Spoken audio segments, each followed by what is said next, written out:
In this video, we'll explain how to properly set up and operate the GE Appliances space-saving portable washer using a one-faucet connection. To complete this task, you will need a level, a pair of pliers, a pair of channel locks, and a towel or small container to collect any water during disassembly. Our portable washer is a great solution for small living spaces that may not fit full-sized washers or offer the traditional installation conditions. Cabins, RVs, apartments, and townhomes are just a few examples of where this washer would be effective. This unit comes with two separate bags. In one bag, you'll find the uni-couple hose and a sink faucet adapter with two O-rings. The other bag contains the owner's manual along with a drain hose clamp. This washer can be connected to a sink faucet, but keep in mind that this unit is designed to work with faucets that have a removable aerator. If your faucet does not have an aerator, it will not accommodate this washer.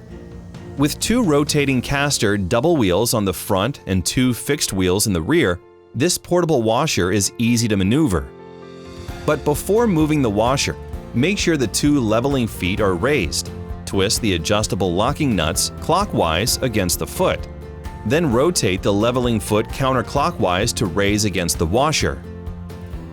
For your safety, please place the washer within reach of a certified GFCI electrical outlet.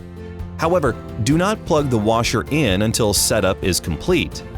Once the washer is set in the desired position, check to make sure it is level with all 4 feet touching the ground. If the washer is not level, it may become unbalanced and vibrate, or even move during cycles. Twist the leveling feet clockwise until it rests on the ground. Then twist the locking nuts counterclockwise to secure them in place. Next, remove the original aerator from the sink faucet by twisting it off. For aerators that are more difficult to remove, you may need to use channel locks to loosen. Note that the adapter has threads on both the inside and outside and can accommodate various faucets with aerators. Install the new faucet adapter by twisting it onto the sink faucet head. If it is difficult to apply the faucet adapter, try adding or removing the extra O-rings provided. At the top of the uni-couple hose, there is a locking collar that must be pushed down so that it can grip and lock onto the faucet adapter. With the locking collar pushed down, lift the uni-couple hose upward onto the faucet adapter and release. Then ensure the uni-couple hose is firmly locked into place by giving it a small tug. The uni-couple technology connects the washer to the faucet and sink. The fill hose or topmost hose allows water to flow into the washer, while the drain hose or bottommost hose deposits the used water from the washer back into the sink. On the back of the washer, you'll see 2 water inlet valves. Thread the fill hose of the uni-couple into the cold water inlet valve, colored blue, on the rear of the washer. A pair of channel locks are recommended to help tighten for a watertight connection only between 1/8 and 1/4 turn beyond hand tight. Forcing the connection beyond this recommendation could cause damage to the plastic inlet valve, possibly resulting in leakage or harm to the washer's mechanical properties. Be sure there is nothing connected to the red inlet valve. If the fill hose does happen to be connected to the red inlet valve, the washer will not operate correctly. The drain hose connection is located at the bottom rear of the washer. Before you connect the uni-couple drain hose, consider applying a lubricant like diluted dish soap for an easier connection. Next, place the clamp onto the washer drain hose with the pinch prongs facing the bend in the hose. Then push the drain hose onto the washer connection. When the drain hose connection is secure, move the clamp into position by simply pinching and sliding to the top of the connection, past the protruding rib. Again, the prongs of the clamp should be facing away from the washer. Tug slightly on the hose after installing to make sure it is fully and snugly attached. Now turn on the sink faucet, choosing the desired temperature with the faucet controls. If you notice leaking at the top of the uni-couple when the faucet is turned on, immediately turn it off. Push and hold the red button until water pressure is relieved, then push down on the locking collar to remove the uni-couple. Twist off the sink faucet adapter and add the extra O-ring provided. Once the extra O-ring is added, reassemble the adapter and uni-couple and turn the faucet back on to the desired temperature. Note that when the sink is turned on, water will not automatically flow into the washer tub. The washer's inlet valve will determine when water flows in, and the water level sensor regulates when water exits the washer.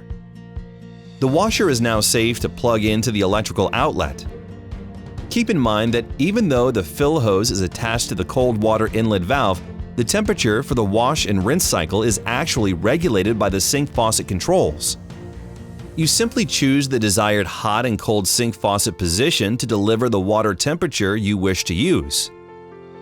While the faucet is turned on, you may push the red button on the uni-couple to release water from the faucet to test its temperature. Then adjust accordingly. Please consult the owner's manual for recommended temperatures to be used when doing laundry. When you're ready to begin a wash cycle, press the power button to turn on the washer. Then select the desired cycle based on the 8 options available. Next, make any wash cycle modifications needed by simply pressing the buttons for process, options, extra spin, and soil level. Lastly, select the cold setting with the water temp button and then push start to begin the wash cycle. Remember that when using the uni-couple, cold water temp must be the option selected. You can change the temperature of the water at any time during the wash cycle, but be sure to keep the sink faucet on until the cycle is complete. This washing machine will run normally, filling, draining, and spinning based on the cycle options selected. During the cycle, water will drain from the washer by coming out of the uni-couple at the sink faucet. Please consult the troubleshooting tips in the owner's manual if there are any significant issues while washing. When you are finished using the washer, turn off the sink faucet, ensure the machine is turned off, and unplug the unit from the electrical outlet. Press and hold the red button on the uni-couple until all water flows out into the sink. Detach the uni-couple by pulling down on the locking collar, releasing the uni-couple from the sink faucet. We recommend storing the uni-couple in the washer basket with fill and drain hose still attached for easier future installation. The faucet adapter may also stay attached to the sink. However, if you must fully disconnect after use, place a small container or towel underneath the hose connections on the washer to catch any excess water. Next, pinch the drain hose clamp and slide past the bend of the drain hose and remove the drain hose. Then remove the fill hose using channel locks for assistance. Finally, twist the front locking nuts clockwise and then raise the leveling feet by twisting counterclockwise so the washer can be easily moved into storage. For more information about our products, visit geappliances.com and be sure to subscribe to our YouTube channel for the latest updates, recipes, and more.